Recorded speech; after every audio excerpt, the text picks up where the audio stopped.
Hey, what's going on, friends, family? My name is Skylent, and just casually popping this out. It's actually pretty early. It's 1 a.m. for me, and that's not when this news came out. But, I'm just doing it now, because I just heard about it, okay? So anyways, we got Phantasy Star Online 2 coming to North America, and we already know the Xbox, right? Sure, no, but for PC. Actually, May 27th, Windows 10, in 1 week. In 1 week. Right now, it's 5/20/2020, so 5/27, you guys will actually be able to play this game on PC. It says Windows 10. I don't exactly know what that means. Does that mean Steam? Does that mean a separate launcher? Honestly, it probably means the Windows Store. Then again, most of you guys really should be subscribed to the Xbox Game Pass anyways, which, yeah, it's pretty fantastic. But actually, it's kind of worrying. Does anybody know? Will you actually need an Xbox Live game subscription to play online for this on PC? Is it only arbitrarily on Xbox?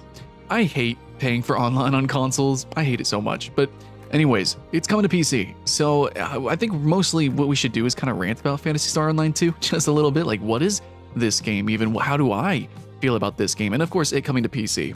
Well, I have yet to cover this game at all in any list video whatsoever, because I don't know. It just, like, is it going to come out and is it just going to be a console game? I don't know. I mean, I cover even mobile games. That's fine. I cover some console exclusives, sure.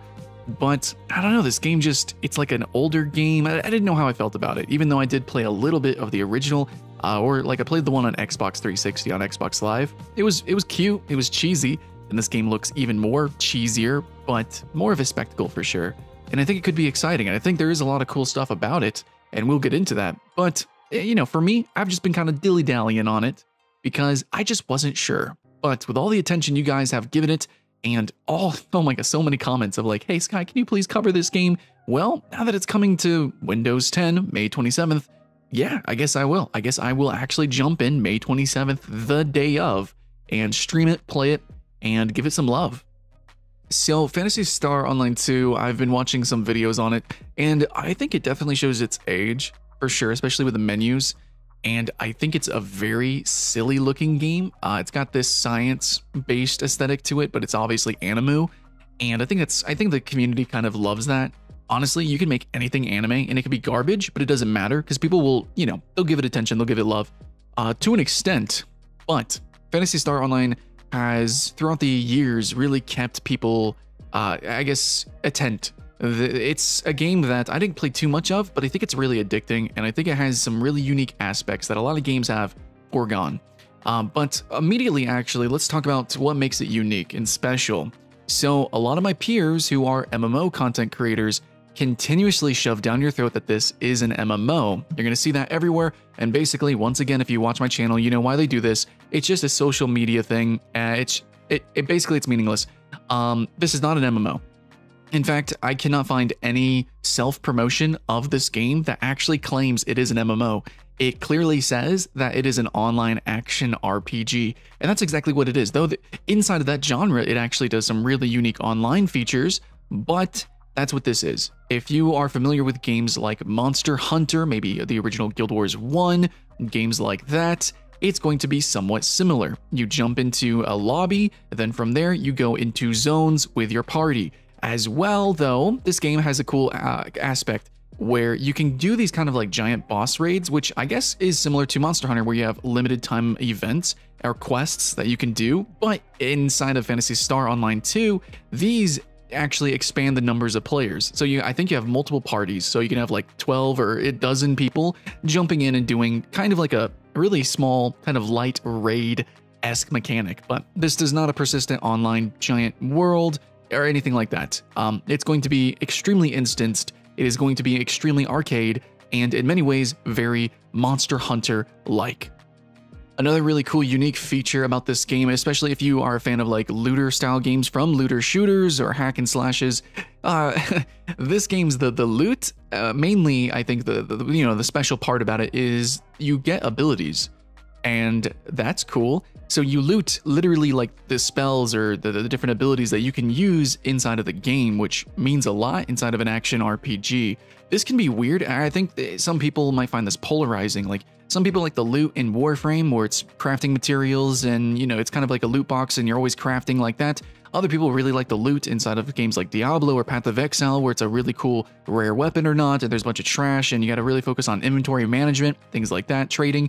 But in this game, it's abilities, which can be kind of interesting depending on what you're trying to go for. But also it can be bad, maybe. Like, yeah, you're going to get new abilities all the time, and you can mix and match and things like that. And it is an interesting concept, though I prefer, I don't know what I prefer, actually, because honestly, I've never had a game that, is there any game that has done this before? But anyways, just thinking about the concept, the problem is that you might get abilities that you don't want, but then again, you might get weapons you don't want or resources you don't want in other games. So is it that big of a deal? But I guess as you're crafting your character, it might take longer to kind of really get that sweet spot that you want. Where in games like Monster Hunter, you have essentially the full kit from the beginning, and it can feel really, really good from the beginning. But then again, the sense of progression might be a lot stronger in Phantasy Star Online 2, and so now you can kind of begin to see how the gameplay becomes polarizing. But for people who really like weird action RPGs, then I think you're going to really like this game. So if you're definitely a big weeb and you like games like Monster Hunter and you like, maybe some historical free-to-play MMOs and things like that, this game's going to be definitely appealing for you. But still, this is actually a pretty old game. What is it? It's like 8 years old now or something like that. And some videos are saying, well, it doesn't really show its age. I would completely disagree with that. I think it does, like, I don't know, look okay. I think it can be playable. Just because a game might be a bit dated in some way here or there, doesn't mean it's the worst thing ever and unplayable. But I really hate the user experience, it looks like, and of course I haven't actually experienced it myself, but the UI design, the wordiness of everything, it just looks, honestly, it looks like dated old Japanese design philosophy. I don't know, if you guys have ever tried to play Final Fantasy XI or just make an account, you know what I'm talking about.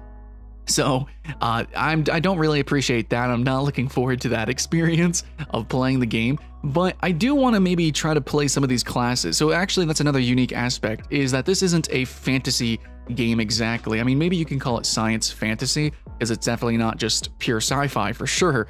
But you got like giant monsters and a lot of really ridiculous weeaboo stuff going on.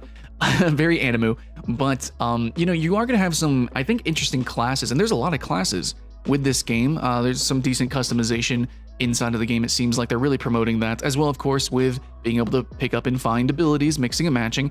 But yeah, no, I think that this game has some opportunities to create some really unique builds or really unique playstyles, especially with the science setting and the abilities that work with that too.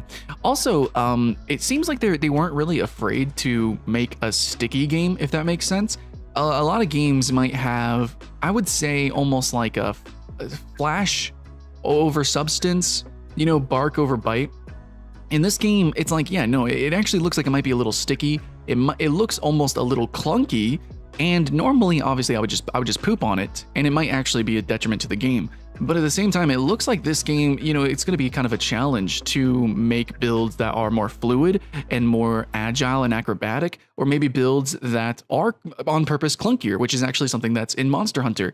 Play a great sword versus insect glaive, you know what I'm talking about, or play the bow versus heavy bowgun. There are things that are kind of meant to be stick and move, or more clunky, more Souls-like maybe, and then some are more like Devil May Cry and no, just insect glaive or whatever the hell game that is inspired from. That's just stupid and ridiculous, and I love it.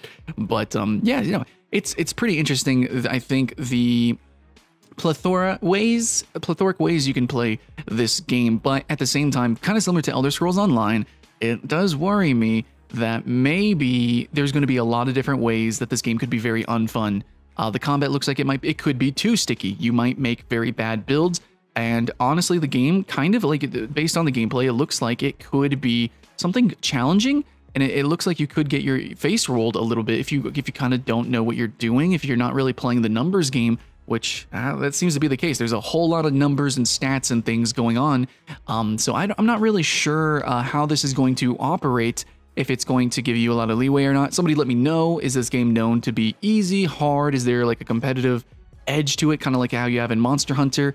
That's also what I'm looking forward to. Is there going to be speed runs, and is there going to be kind of an e-sportiness to it, just like in Monster Hunter or Path of Exile? This is an action RPG, and actually the East is one of the first areas to actually really promote competitiveness with PvE. So I want to see where this game goes with that. But even if it's just a really silly casual game that you just do kind of interesting weeb stuff, I'm still worried that maybe a lot of the abilities and a lot of the way you can build your character might be a little bit boring. The talent tree, I think it looks like a lot of passive kind of buffs and things. So I normally like a more active approach, which is kind of what you see in Path of Exile or World of Warcraft or League of Legends even. But I gotta be honest, like just straight up, you know, this game at its simplest, taking away everything that makes it unique basically, and just looking at its structure, it's basically like, okay, you're just kind of like a weeb sci-fi fantasy kid. You're gonna jump in, play with some friends, I guess, and you're gonna go smack some big monsters around. And you know what? That's pretty cool. I play Dauntless, play Monster Hunter, play a bunch of different games, so why not? It's free, let's give it a shot. Even if it's a little sticky feeling, you know, if there's some RPG tactics involved, then yeah, absolutely. A lot of these other games focus on the action or focus on fluidity or maybe some other mechanics, some other gimmicks. So it's kind of cool that maybe this one might be a little bit more number crunchy, even if it feels a little clunkier. I don't know. And then of course, you know, everything that makes it unique, like the Summoner class, I think I might actually really give a shot.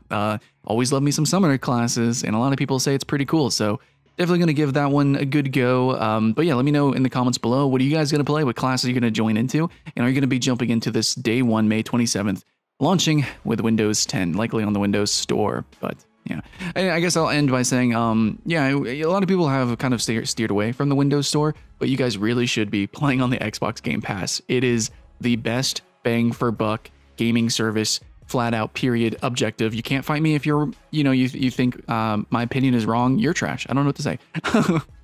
No, there's really good games like Hollow Knight and stuff. But yeah, I don't know. There's some cool free-to-play games on there too. And I guess one more is about to be added. So that's pretty much it for the news about Phantasy Star Online 2, as well as maybe what makes the game a little bit unique. And as well, my thoughts and feelings on, is it going to be good? Is it going to be bad? Me, I think it's going to be a B game. I think when it launched, it maybe could have been considered an A game, and I think it's probably a unique game despite all the similarities to many other titles that I've already mentioned, but I think it probably has a unique feel, you know, a unique taste to it all, a unique bite. But, you know, it's a little old, it's a little dated, and I don't think it's quite been updated as much, and coming to the West so late, maybe, I don't know. Is it a good thing? Is it a bad thing? Man, I really hate when games take so long to come over, you know, like Blade and Soul, and is Lost Ark ever coming over? And yeah, well, at least we got this one. I know there's a hardcore audience for it. A lot of people say it's really cool, and I can't wait to give it a shot. And hopefully you guys jump in with me too. So that's it, guys. All I can ask is you keep the hype alive. My name's Skylent, and I'll see you again next time.